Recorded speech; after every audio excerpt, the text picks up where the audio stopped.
Well, the time has come to reveal my dark secrets and answer your burning questions, just as the prophecy foretold.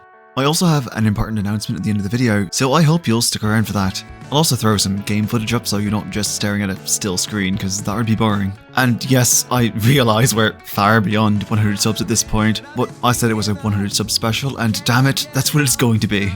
But seriously, a huge thank you to all of my 400 plus subscribers. You guys mean the world to me. Alright, let's get into it then. Time for a Q&A. I'll start with simpler ones before I get to the weird and complicated. Alright. Cascar770 asks, if you could be anywhere, where and why? I don't have a specific place in mind per se, but I'd really like to go to Europe. I've got a lot of friends I've only ever spoken to online that live there, and I'd really love the chance to hug them all, maybe get a drink and have dinner too. On a more realistic / affordable level, I'd like to go to the Wisconsin Dells. I like swimming and water slides and I've never been, so it'd be really fun. Or maybe New Orleans for a haunted house tour, that would kick ass. Yeah, I probably should have warned that I'm an incredibly indecisive person. But yeah, those are the places that come to mind at the moment. Also, Cass, you were absolutely right. I probably should have held out, but I didn't expect to get anywhere near this number of subs. Lustrous Lizard 8353 mostly just gloats about being right about people liking my content, the smug prick, but also asks, Monty Python and the Holy Grail? No, this is Patrick. Nah, but seriously, I love that movie. I'm actually a huge fan of Monty Python as a whole, but the Holy Grail was my first, and it holds a special place in my heart. I quote it a fair bit IRL, and I think about the moose choreographed by joke whenever I get bored with the opening credits of other movies. Smiles Compost asks, do you have a favourite art style, or less specifically, a favourite art medium, including film, animation, etc.? Well, Smiles, that depends. It could be argued that music is my favourite since I'm almost never without my headphones on at home, and I don't really do much of anything without music in my ears, but I have no actual talent for it. I'm actually a story writer when I'm not working on other things or on my actual job, so writing is my favourite that I actively engage in adding to the world. Though I'd say video games are my number one. If I could, I'd love to write the story for a game, or at least help in the creative process. I don't have a favourite art style either, I just really appreciate art, to the point that the vast majority of people I follow on social media are artists, and I appreciate all styles of art. Though if you want some examples, at Brandon McGamey, at Cosmos Stars Art, and at Ethan M. Aldridge on Twitter have some really great art styles that you should definitely check out. I'll link to their profiles below. ShadowRider177 asks, I was just wondering if you'd ever consider doing live streams or gameplay footage. I think it could be fun to just hear you talk about stuff. Aw, thanks Shadow. I actually would be interested. I wouldn't feel comfortable showing my face on camera and I can't afford like a VTuber persona, but I'd love to just hang out and stream games sometime. I don't know if Twitch or YouTube is better for starting out, and if anyone has any advice, I'd love to hear it. I honestly haven't tried it before, but I think it would be fun. If you'd be interested, I'd be more than happy to try to set something up sometime soon, probably on an upcoming Saturday. I've been feeling the urge to replay either No Straight Roads or Boyfriend Dungeon, but I'd be more than happy to stream something else if people were interested. I'm going to start looking into what I'll need for it, so there's something to look forward to. Lena Bookworm has a bit of a list, so here's what she asks. What is the weirdest question you've ever gotten? Well, IRL, I once had a drunk person shout at me across the street to ask if I was planned or an accident, and I told them I'd just have to ask. But for this video, well, they're coming up in a bit. If you would have to dance for the rest of your life, to which song would it be and what dance moves would you use? Well, I love dancing, but that sounds like the secret 10th circle of hell, so I don't think I'd actually get to choose that. Probably the strings version of Perfect Blue by DJ Okawari if I had to choose though. I feel like it would soothe the torment in my soul. Also, I'd probably just feel the music out a bit. I don't know if I have any actual dance moves to show off. What is the moment in your life that you felt the prettiest / most handsome you've ever felt? Probably the last time my boyfriend said I was cute. Though I did have someone once tell me I looked like a good hugger, and that made me feel really good. I am, by the way, a very good hugger. What is your favourite piece of clothing or jewellery? Well, this is my favourite necklace. I've worn it for years, and this is actually the second chain it's been on. I think I bought it on Wish, but I can't really remember. I wear it every day, to the point that not wearing it when I leave the house just feels weird. What's the best book or series you've ever read? Okay, I can't pick just one. Pass. Who's your favourite character from any media ever, and if it's not the same, who's your favourite non-binary character? Feel free to list multiple if you can't choose. This actually overlaps with another person's question, so I'll skip this until I get to them. What is your favourite food, and what singular ingredient could ruin an entire dish for you? I can't really pick a favourite food, I eat too much and love food too much to pick just one kind. Though if you ask my friends, they'd probably start listing off sugary food. I have a sweet tooth the size of the British Isles. You can never go wrong with pizza or mashed potatoes though. As for what could ruin any dish for me, mint. Love the smell, cannot fucking stand the taste. What's a fun moment or story you would love to share but haven't gotten the right question for? I think that if someone had asked which video I've made was my favourite, I'd have to say it's my essay on oppression and liberation in Castlevania Nocturne. I spent a lot of time writing it and it remains the only video that got copyright struck that I managed to get put back up. Nobody's really watched it, but I'm honestly super proud of the work I did on it. What is your favourite moment that ever happened in a D&D or other role-playing campaign? Again, it's hard to choose a favourite, but one of the best is definitely the time that my monk punched a fallen log so hard that it exploded, and that scared the shit out of the people who had blocked the road in the first place. So much so that they didn't even try to go through with the ambush they laid out. Anir was a fun character. I miss him. Danteliciously Perfect asks, tell me about your D&D characters. I always love to hear about other characters and the things they went through or what's in store for them. Don't mind if I do. So I'm currently in 3 different campaigns, 2 by the same DM and 1 by my friend Justin. Justin's been running a desert campaign and I'm playing a reborn chronology wizard named Argent.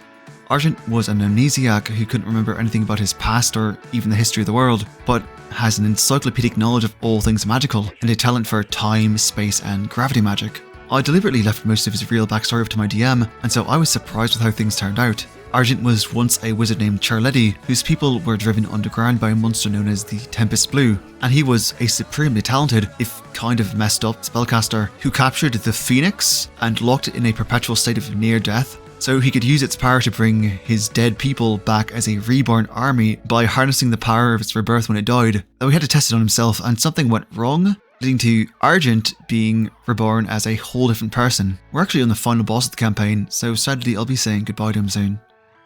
For the other 2, I'm actually in a D&D livestream done by Remiko on Twitch. I'll link to his channel down below. You should definitely give us a watch sometime. I play in his Sunday campaigns. The first character is a Hexblood storm sorcerer named Marum, who was cursed as a child by a coven of hags to have absolutely no magical talent, as part of their revenge against his parents for foiling their plans to resurrect Vecna. Marum was actually a genie warlock until very recently, with his patron being his own grandfather, but we managed to break the curse and Marum regained his original powers. It's been really fun, and that campaign is also wrapping up fairly soon when we finally fight Vecna himself. Finally, I'm playing a tiefling grave cleric named Asha, who worshipped the god Thanatos until recently when it was revealed that everything they knew was a lie. You know, just standard fare for D&D. The thing is that they actually have multiple souls locked in their body, and when I go down to 1/3 of my health, they change souls, and each one is a different cleric domain as well. I'm really enjoying playing them, and they've gone through some interesting character development as of late. If you'd have the time or the inclination, you should watch us play. We're not professional voice actors or anything, but we have a lot of fun. We play on Sundays at 1 PM CST. Okay, so 3 people had questions that require more involved or serious answers. So before I get to those, Daniel Nijman 5006 noticed I didn't get any super weird questions and has graciously provided, so let's get to those first. How many nipples do you have? Just the one, I donated the other 4 to charity. What's the silliest place to find a rubber duck? Hell, obviously. Now, presenting the magic-tastical back-flipping rubber duck! Ha-ha! That spits fire!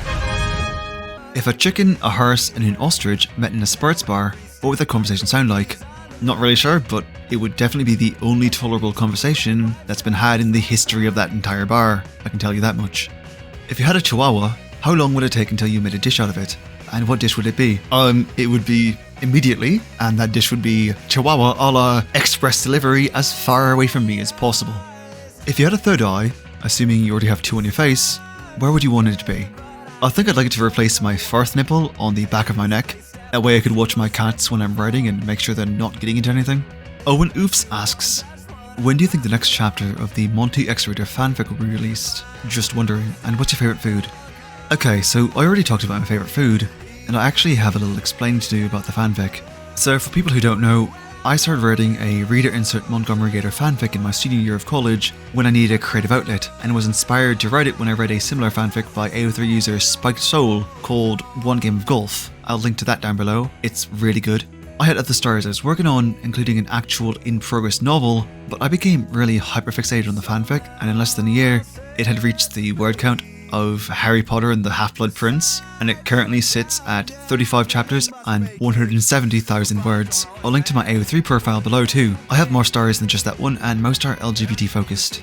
Anyway, I ended up burning myself out a bit, so I decided to take a break, and then life happened hard. I ended up losing my job, and while I did find a new one, it doesn't pay nearly as much, and then my rent went up $100 too. So I've been forced to take up DoorDashing to make ends meet, and anyone who's dashed can tell you it's not a very reliable source of income. The app itself is buggy and sometimes just flat out doesn't work, and your income is at the mercy of people's tips and gas prices. So I'm very poor and struggling financially, and it's really hard to be reliably creative when you have all that to deal with on top of major clinical depression. So while I haven't given up on the story, I've had to seriously slow down because I just don't have the mental energy. Also just general anxiety about disappointing people. I'm a bit of a mess. So yeah, that's where that's at. The good news is I did manage to finish and post a chapter this week, so hopefully that'll help tide you guys over until I can gather the necessary energy to start the next one. I'm really sorry. I love writing, I'm just currently suffering, and suffering artists don't actually make the best art. Captain N4T asks, who are your top husbandos, wifeys, or any partners in between? Okay, I actually kind of agonized over this question. I had asked myself, do I have any waifus? Who are they? Will they get along with my husbandos? I thought long and hard, and after some soul searching, these are my answers. Please have mercy upon my poor soul. Waifus. Dorothea Arnold from Fire Emblem Three Houses, Yuko Ichihara from Holic, and Laudna from Critical Role. Oh, and Leah Martinez and PSL and Vess from Boyfriend Dungeon and Romancevania respectively. They're all really beautiful and cool and fun, and you know what? I am a simple person. I see a kick-ass lady, I want that kick-ass lady to be my friend. As Bondos.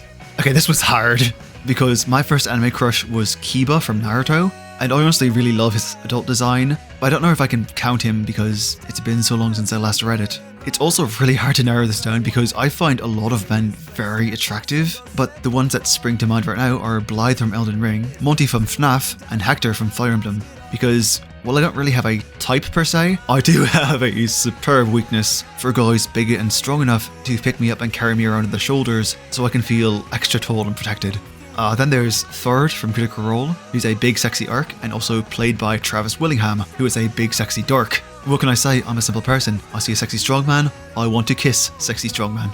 And also be carried around because that's just fun. Partners otherwise are Rain Whispers from Owl House because I love them, Your Honor, and Detective Karibara from Kaiju Noir because I love kaiju and I love noir detective stories, especially when they're tongue-in-cheek parodies, and Kari is such a massive fucking dork, oh my god. They're the only private investigator in a city of kaiju, and they fake smoking a cigarette and wear the hat and coat specifically because they've watched too many noir films and just really, really want to look the part, and I love them. Look, I'm a simple person. I see a non-binary dork, I want to hug a non-binary dork. I am also a non-binary dork. I hope I have not disappointed you. Finally, Ask Error 1987 has a few questions, and I'm going to answer them a bit out of order because one of them requires a bit of a longer answer, and it also involves the important announcement I mentioned at the start of the video. Okay, here goes. 3. Would you ever want to do a collaboration with someone in the future, or do you view your channel as a sort of solo project? I would love to collaborate on videos in the future. I don't know how it would work out, but I think it'd be incredibly fun. What kind of content do you want to cover in the future? Do you have a dream video you want to make one day? And what plans do you have for your channel? Okay, so I actually have a lot I want to do for the channel. A lot of which involves more gaming related content. Like I said to Shadow, I'd like to try live streaming and I'd like to write more gaming essays. A little while ago I made a Palworld video that grew increasingly unhinged, and while nobody really watched it, I had a lot of fun with it, and I want to try something similar with more games. I was planning on calling them Summaries Nobody Asked For, and that's something I want to try more of this year. I've also had the idea for a series of videos on the Soulsborne games, analysing the philosophy behind them and how the concept of the self interacts with it. I'd also like to make more D&D Homebrew videos because I just really enjoy those, and I really want to do some Baldur's Gate 3 content because I haven't played the game yet and I really want to give it a try. Unfortunately, a lot of what decides what I can and can't do comes down to money. As I mentioned before, I'm struggling financially and I just can't afford to buy new games or commission art. And so, I'd like to announce that I've set up a Patreon. So if you guys like my work and would like to see more of it more often, you can support me on there and just really help me out. I'll freely admit, I don't entirely know what I'm doing with this, and a lot of this is a learning process for me. I've got $1, $5, and $10 tiers and rewards, but since I don't really know what people would want, those rewards are just suggestions right now, and I'm going to open up the discussion for better options that people actually want in the future. I was originally really hesitant to set up a Patreon because I don't want people to think I'm just doing this for the money. Even if you don't pledge to the Patreon, I'll still make videos and still write. It'll just be a slower process with less variety than it would otherwise be. But if you can, I'd honestly just be really grateful. I'd really like to just not have to do DoorDash anymore and focus on my channel and my writing, and any help at all would be appreciated. So yeah, here's a link to my Patreon and a link to it down below, and I hope some people can spare a little bit to help me out. Oh, and my favourite colour is teal. I find it quite soothing. You know, I really enjoyed reading everyone's questions, and I hope you guys enjoyed my answers. I guess the next Q&A video will be at 1,000 subs? I don't know, we'll see if I can get there. Thanks for watching, and I hope to see you in the next video. And thank you again for all of your support, and I hope you have a great day.